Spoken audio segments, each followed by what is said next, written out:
Thank you. I hope the crowd is here for the content because I didn't bring any beer. And definitely we're in the wrong room. We should be in next door. Thank you for showing up. I'm Peter. I run software engineering in a department called Growth Products. We changed names quite a few times over the past few years. I have Elena with me here in the front row. She used to be on my team as well. We do primarily e-commerce stuff, so we sell beer. But we do a bunch of other stuff as well. And over the time, we've managed to intake a lot of different products, all on different kinds of technologies done by different people over time. And we struggled trying to integrate all of that in a clever way. So this is part of that. Before we do anything, I want to show you guys a short 1-minute snippet of the video that we did with GitHub, which explains a little bit about Carlsberg and why we are here and how we do software. This may look like tasty beer, and it is, but it's so much more than that. It's hundreds of years of legacy, science, and mastery. Started in 1847, the Carlsberg Group is one of the leading brewers in the world. Carlsberg invented the pH scale. They discovered how to purify brewing yeast and shared it with the world. And they're committed to a zero carbon footprint in the years ahead. But today, this beer also represents thousands of lines of code, a digital transformation, security embedded in the workflow, and the world's most widely adopted AI developer tool. Because this is Carlsberg beer. And they use GitHub. Not trying to make a plug for GitHub, but it was what kind of started everything. Before we go ahead, is there any developers in the room? Thank God. Dark mode. Yeah, it's all downhill from here. This is the story of how we got started about 5 years ago to where we are today. So some of the things I'll tell you, you're probably going to go, oh God, we're already doing that. And why didn't you do that sooner? But remember, this is where we were 5 years ago. So bear with me. A few things happen in parallel. And then in the end, we'll get to the full stack platform developer, which I think is a nice play on the full stack developer. But anyway, so in the beginning, we had this really horrible house that was built on every conceivable technology known to man that you will find everywhere in every company if they've done something for a little bit of time. So we had a bunch of different things for source code. Think of one, we had it. We had a bunch of different things for CI/CD, and we had a bunch of different things for storing artifacts. And it forced our developers to get out of their flow all the time. So imagine that you're doing something, I don't know, writing, and you need a pair of scissors or something. So you have to pick up your paper and go to another desk, the scissor desk, do your paper cutting, and then come back to your writing desk. That's what it was like to be a developer. They had to jump around all these different platforms and hoops and remember all their passwords and everything. And it was a major hassle. So right about at that time, around 5 years ago, GitHub Actions came out. I think they stole it from Azure DevOps. Does anyone agree? And we thought, this looks pretty cool. Why don't we try and see if we can consolidate everything on GitHub? So that's what we did. So we turned GitHub into our software development platform, and we got rid of a lot of other stuff. We got rid of GitLab, Bitbucket, ADO, Jenkins, Nexus, SonarQube, a bunch of stuff. We use packages for container images, and it just made the lives of our developers a lot easier because now they had to worry only about a single platform, and it totally streamlined our workflow for developers, so they no longer had to jump around hoops everywhere. So if you were in some of the talks earlier this morning about value stream and how many tools you could actually fit on a slide, we were there. Today we have GitHub. That's our software development platform. And I think that makes it a lot easier for us to be both a developer and, as it turned out, also to be a DevOps person. Can anyone recognize this scenario where you have a ton of everything and you're trying to streamline it and make it easier? Yeah, hands up. Yeah, we know who you are. Don't worry, we're all been there. So now we had GitHub. And then Copilot came out. And I was watching the GitHub universe. I remember that. I can't decide if the most important moment of my life was having my kids born or watching the GitHub Copilot developer demo at Universe, because that really blew my mind. And I thought, we have to have that. And I got access to the preview, and I started fooling around with it. And I thought, this is going to just blow my mind and blow everyone's mind. So we started rolling out as soon as we could. It was fascinating to watch how GitHub Copilot impacted developer experience in my team. Because developer experience is about productivity, impact, and satisfaction. Probably a bunch of other things as well. But Copilot impacts developers' productivity by making it a lot easier to understand other people's code. If there's one thing we hate as developers is to get someone else's code under our fingernails and we're like, what is this? Why did they do that? And Copilot can explain it for you, and it's a lot faster to get started. Documentation. The favorite part of every developer's life. You just ask Copilot to create the documentation and insert it into the code. Boom, you're done. That's a lot of saved keystrokes. Make your life longer. Also scaffolding. Every time you're trying to build something new, you have to build a lot of scaffolding stuff to get going. Copilot will do that for you, so you can get to the fun part a lot faster. It helps you learn.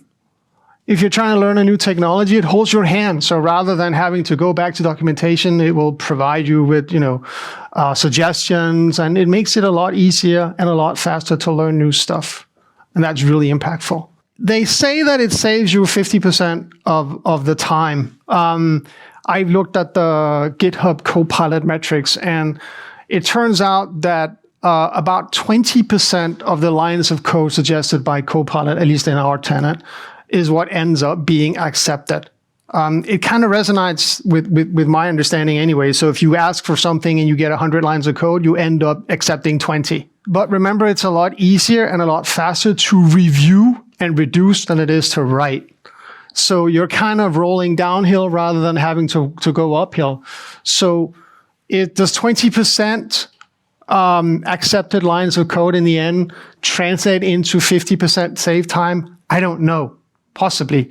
We don't, where are you? I saw you over there, the Atlassian guy. There you are. Yeah, so we don't measure those metrics. We could, but we don't, because we trust our people, right? So we don't go, how many stories? How many lines of code? How long did it take? Time registration. We don't do that. So we just go, are you happy? And they go, yes, cool. I trust you. Looking at satisfaction from our developers, if you go look at the movie, there's a guy, Joao, and he says, I really love this. It makes my life a lot easier. So I'll just have to trust my developers when they say, yes, it really saves 50% of our time. So getting Copilot into our software development platform was very impactful. The next step was security. I have always been kind of a conscious guy. I mean, I've never had, at least to my knowledge, I never had viruses or malware or anything on my laptop. And if anyone comes to me and says, you can't be a local admin, I'm going to shoot you on the spot. But you always, as a developer, you get this, you're unsecure, you're writing stuff, you don't need to know the admin password. The advent of GitHub Advanced Security, where we could ingest security into the developer workflow, was extremely impactful for us as well, because rather than having security be an afterthought, you write something, you deploy something, and then the security team they put all kinds of tools on your code, and they find all kinds of issues, and they stick it in a backlog. And what happens to security issues in a backlog? They sink to the bottom and they're never found again. So what we do is we scan the code while you're doing it, and then we block you from being able to merge it. So if you're developing, you have security issues in your code, you're faced with it right there. You cannot go home from work unless you fix your security vulnerabilities because we're blocking your pull requests. And that turned out to be extremely impactful.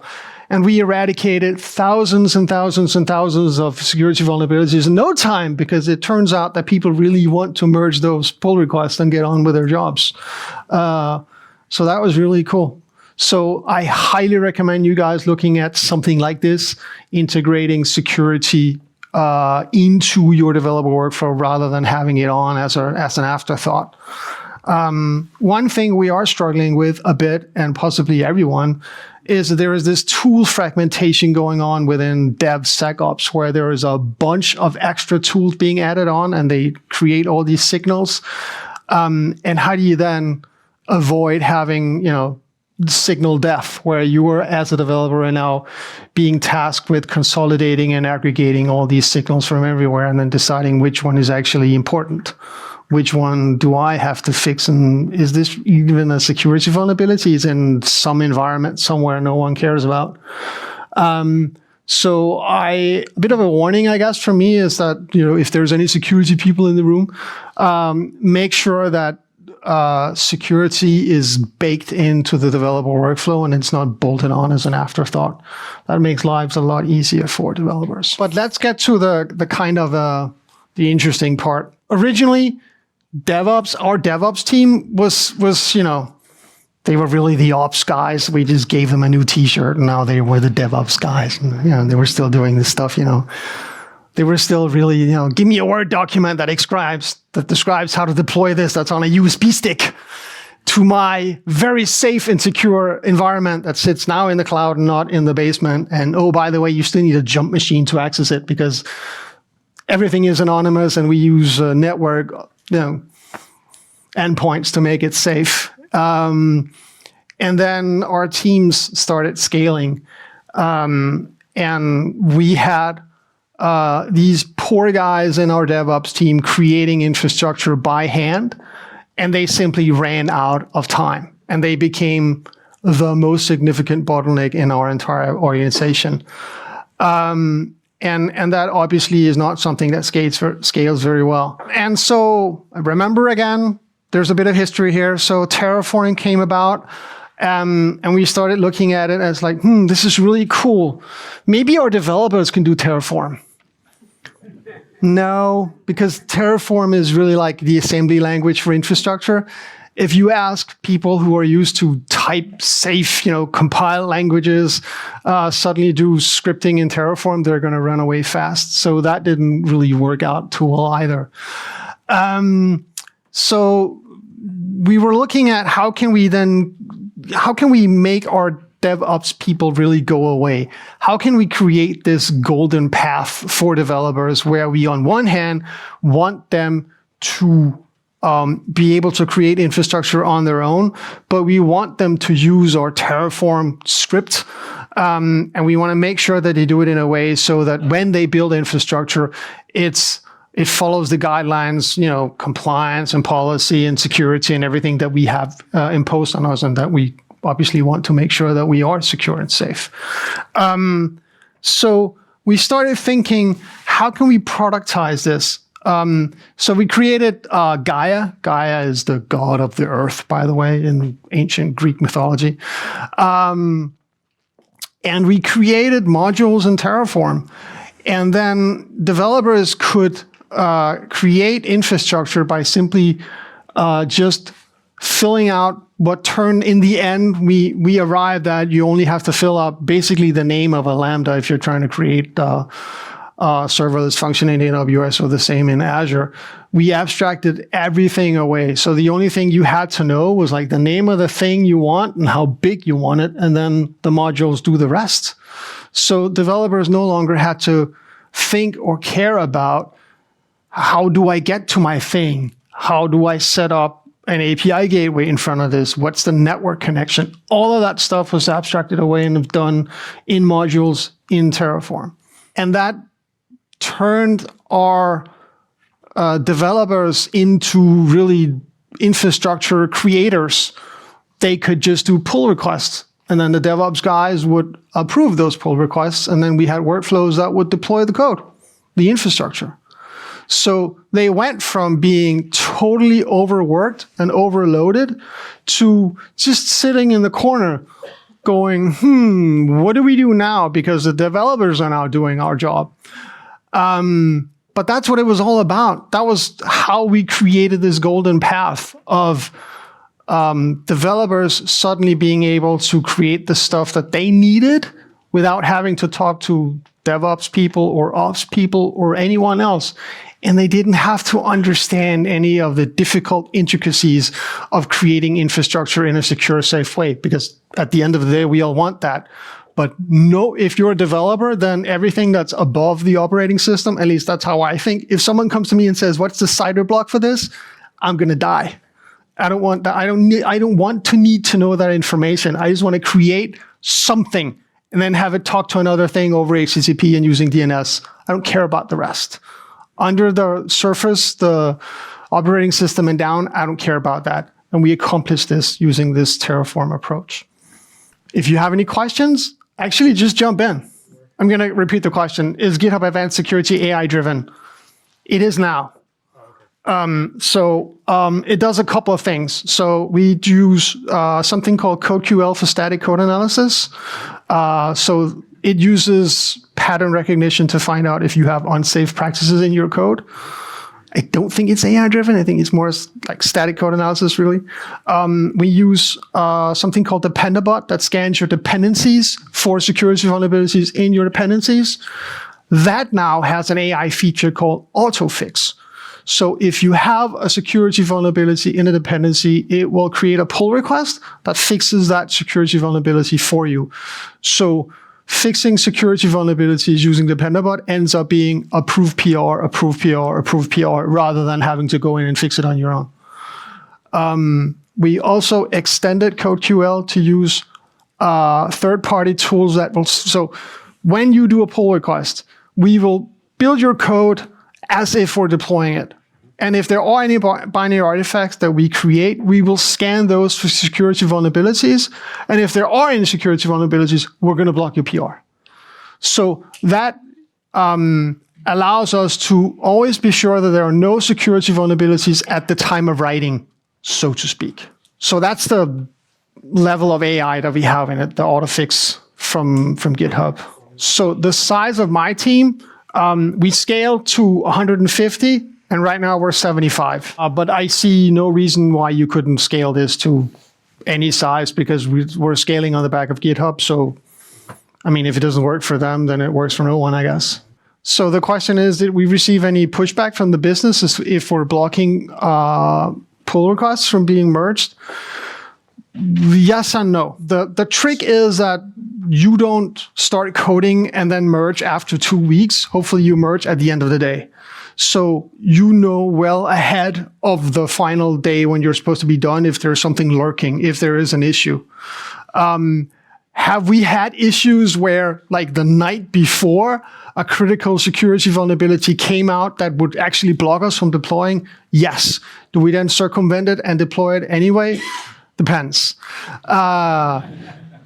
If it's like, there's a huge server-side something going on in the credit card payment or something, yeah, we're probably not going to deploy it. If it's like something that affects something in a non-internet facing service, yes, we're going to go ahead and deploy it. We've not had any issues with the business interfering with this whatsoever, because we're actually fixing it way before they get visibility into it. So we kind of taken security out of the loop, so to speak. The rise of full stack platform engineering. I'm trying to make fun of full stack developers here because I've always kind of said they don't exist, because there is no way for anyone to know everything. But I think what we managed to do here with our DevOps team is that because they're now thinking of this, of the way that they build infrastructure as a product. So they're now thinking of the developers as their customers. So they're now, okay, how can we enhance this? How can we turn this into a product where developers are our customers and they don't have to worry about anything? So then they started gold plating, right? So now when you're rolling out infrastructure, we create dashboards automatically in Datadog. So if you're rolling out code, we have dashboards created automatically for you. We have documentation created automatically for you. We have API specifications rolled out to our API platform automatically. It's pretty cool. And it's basically the product, our DevOps guys, they don't have anything left to do other than to maintain this thing because the developers do all the work on their own. So I think that's how we went from assembly language to really creating products for our developers. It's how we allowed our DevOps guys to stop being DevOps guys to start being more of full stack platform engineering type people. They're creating products for our developers to use.